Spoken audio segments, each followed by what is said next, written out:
हमारा हक सैनिक एकता, सैनिक एकता, सैनिक एकता, सैनिक एकता, सैनिक एकता, सैनिक एकता, सैनिक एकता, सैनिक एकता, सैनिक एकता, सैनिक एकता। दोस्तों, दिल्ली के जंतर मंतर पे जवान टिके हुए हैं अपनी मांगों को लेकर।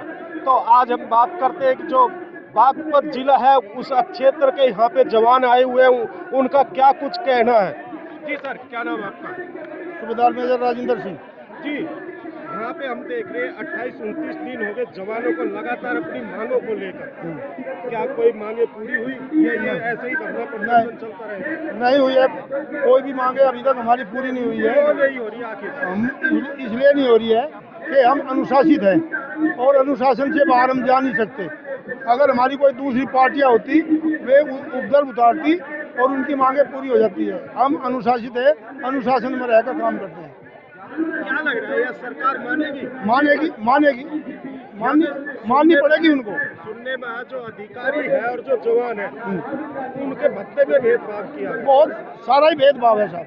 क्यों आखिर इसलिए है कि जो कमेटी गठित होती है वे अफसरों की कमेटी गठित होती है, जवान जैसे को उस कमेटी में लिया नहीं जाता, इसलिए वे अपनी मनचाही करते हैं। तो जवान क्यों पीछे थे? क्योंकि जो पहले धरने प्रदर्शन चले जवानों की संख्या उसमें ज्यादा थी और उन्हीं जवानों के साथ होगा। उन्हीं जवानों के साथ वे पहले जो अफसर थे वे ये दिखाते थे सरकार को कि हमारे साथ जवान हैं, जवान अगर अकेले पड़ जाएंगे तो कुछ नहीं कर सकते, हम हैं। अभी हम अफसर को हमने बाइकआउट कर दिया, हम उनके साथ नहीं रहेंगे, ना हम उनको अपने पास रखेंगे। अभी जितने भी आंदोलन चलेंगे जैसे और जवान के आंदोलन चलेंगे। यानी कि इतने मांग पूरी नहीं होती, चलते रहेगा। ये अनिश्चित काल के लिए चलेगा साहब। हाँ, धन्यवाद साहब। जी, आप क्या कहेंगे? भाई यही है, जब तक हमारी मांगे पूरी नहीं होती ये चलता रहेगा। और 3 तारीख को J&K से लेकर कन्याकुमारी तक भारत सरकार को हम ये दिखाएंगे कि भूतपूर्व सैनिक में कितना बल है। हर जिले में हर डीएम को ज्ञापन सौंपा जाएगा राष्ट्रपति के नाम से। पक्का असर पड़ेगा, क्योंकि अभी 2024 में चुनाव आ रहा और एक फौजी के पीछे कम से कम 6 वोट है।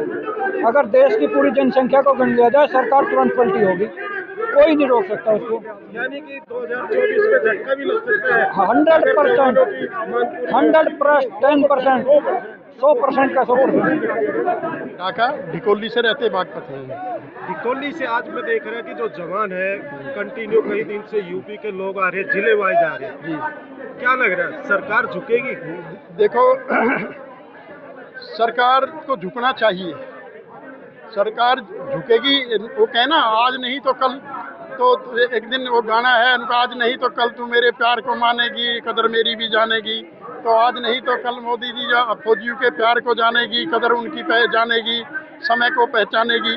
तो जो है अब उनके लिए जो है सरकार के लिए ज़रूरी है, सरकार एक्शन लेगी। कुछ मिसगाइड करा सरकार को, सरकार ने, मोदी जी ने शायद इसे पूरा अंदर तक नहीं देखा है। वो तो जैसा कुछ ऑफिसर थे उन्होंने क्या करा, उन्होंने कुछ इसमें खामियां पैदा कर दी। जो 2.81 और 2.57, जो 2.81 है वो ऑफिसर्स लोगों को दिया गया, तो 2.57 वो जवान लोगों को करा। उसका रिजल्ट ये आ गया करते करते 5 साल में कि 2.57 के हिसाब से जवान जो जेसीओ थे हमारे, उन जेसीओ का माइनस में चला गया। किसी को कोई इसका OROP-2 का कोई फ़ायदा ही नहीं हुआ, क्योंकि उसमें 2.57 था। अगर उनका 2.81 होता शुरू से ही, जो बराबर है, क्योंकि बराबर ही हक है और बराबर ही देते हैं। ऐसा कभी हुआ नहीं कि जवानों का अलग हो गया हो बढ़ोतरी में और ऑफिसर्स का अलग, क्योंकि ऑफिसर जवान की पेमेंट में फ़र्क है। ये करके राजनीति तो नहीं, जैसा ऑफिसर की तनख्वाह ज़्यादा है, ज़्यादा तनख्वाह तो उसे ज़्यादा मिलेगी, कम है तो कम है। हमारे जवान का कम है तो उसे कम तनख्वाह मिलेगी। तनख्वाह के लिए कोई नहीं लड़ रहा, लड़ इसलिए जैसा DA है, DA 4% मान लिया बढ़ा, तो वो सबके ही लिए 4% होगा। अफसर की 1 लाख तनख्वाह तो उसका 4000 बढ़ गया महीने का। एक जवान की 20,000 है तो उसका 800 रुपये बढ़ेगा महीने में।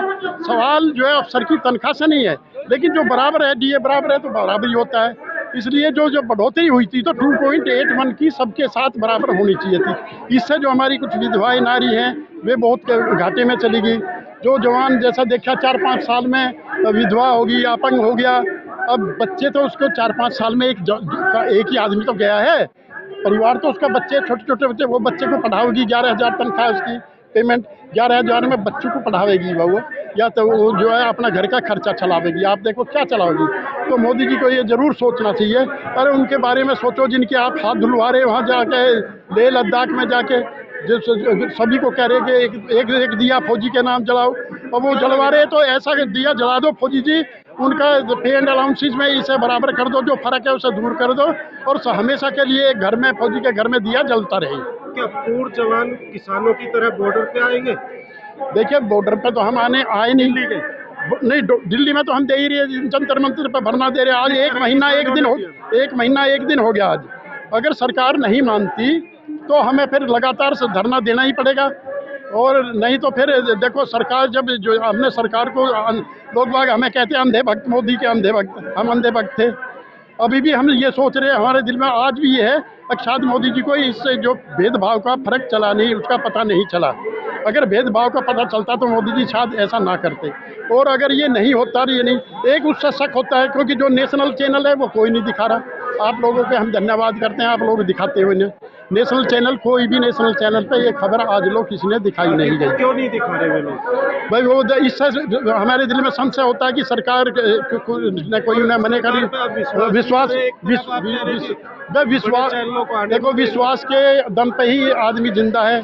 विश्वास है तो आस भी है, तो हम तो उस विश्वास के कारण ही अपनी आस के ऊपर टिके हुए हैं। चलो अब देखते हैं कि जो जवान है उनकी मांगों पे सरकार कब तक ध्यान देती है, या फिर 2024 के चुनाव है, जैसे अभी कुछ जवानों ने कहा कि उसमें फिर हम बताएंगे कि जवानों की ताकत क्या है। अब देखना होगा आने वाले टाइम में सरकारें जवानों के साथ है या फिर जवान कहीं और जाते हैं, किसी और सरकार को लेके आते हैं। हर खबर से आ जाता हूँ।